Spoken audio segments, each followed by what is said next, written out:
about your background and why you decided to run for city council.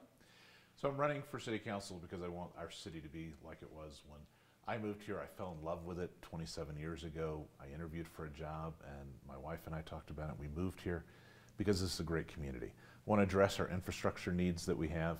I want to address our economic vitality that includes affordable housing. So 25 years ago, I went on the Colorado Springs Housing Authority at the request of Mayor Bob Isaac, was reappointed by Mayor Mary Lou Makepeace, and worked to bring affordable housing to our community.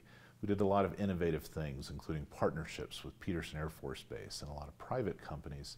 All told, while Dick Sullivan was executive director, we added 5,400 units. So I think we can be more strong, more vigorous in trying to make sure we have affordable housing, but part of it's also reducing regulations that drive up the cost of housing.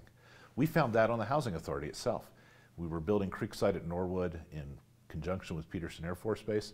We had to cut back the number of units we had in order to comply with city requirements. That meant fewer affordable units were built.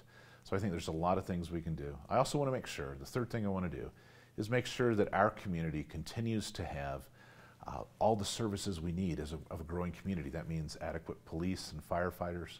I support adding 120 police officers. That can be done within the existing budget. We have to make sure our parks keep pace with our city's growth and that we have the needed utilities resources as well. What more can be done on the issue of affordable housing? What more would you do, if you were on the city council? So I think there's two major areas. One is to kind of reinvigorate what the Housing Authority does. Having been on that board for 10 years, I've got some good experience addressing that. The second thing, as I mentioned, is to reduce regulations that drive up the cost of housing. Things that make it harder and more expensive for whoever's building that home to build it at an affordable rate. That then drives up the cost for the consumer. And so we have to make it so that we streamline the process so that it's quick. We take care of needed safety issues, but we get rid of unnecessary regulations. How would that be done? What does that process look like to change those regulations, and why hasn't it been done already? So I think part of it is reviewing it. When I was a county commissioner, we looked specifically at different requirements that were there. And when there was a requirement that wasn't necessary, we eliminated it. And sometimes it meant standing up to an interest group or others that wanted a particular requirement in there. But you've got to be able to have a robust process that's quick, that does the review you need to protect health and safety, but also gives people flexibility. Some people want a large home, other people want a tiny home. And so we need flexibility in the city's regulations to provide for that. How do you feel about tiny homes? I've looked at a tiny home community, I walked around. It's not where I want to live, but I certainly think that we ought to make that possible for people to construct those in appropriate areas here in Colorado Springs. The other thing that I've done, either as a county commissioner, as a county clerk and recorder, and a secretary of state, is try to make government more accessible to people. So I was the one who put the county budget online. As clerk and recorder, we added motor vehicle wait times online. As secretary of state, we had a transparent process and an easy process. When you do that, you can reduce some of the cost of government. We had the cheapest business filing fees in the nation.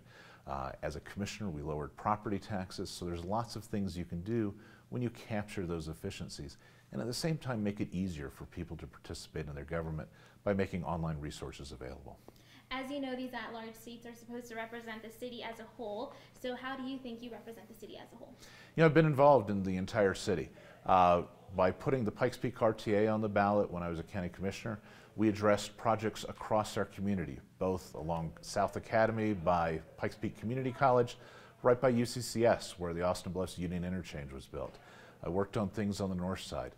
By preparing and working for the expansion of I-25, which we got accomplished when I was a commissioner, we're able to have throughput on that road instead of through neighborhood streets. I've been involved in that. One of the other cool things we did is rebuilt Lowell School, and that helped us revitalize that entire southeast downtown neighborhood.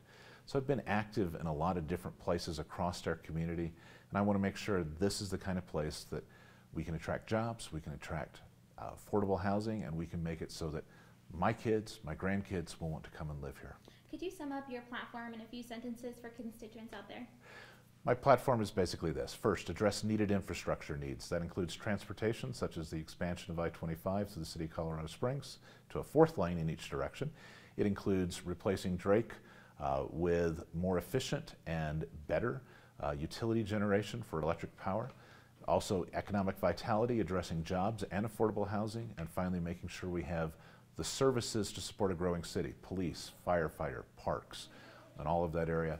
I have the record of actually getting it done as a county commissioner, as county clerk, and as secretary of state, and I want to do it here too.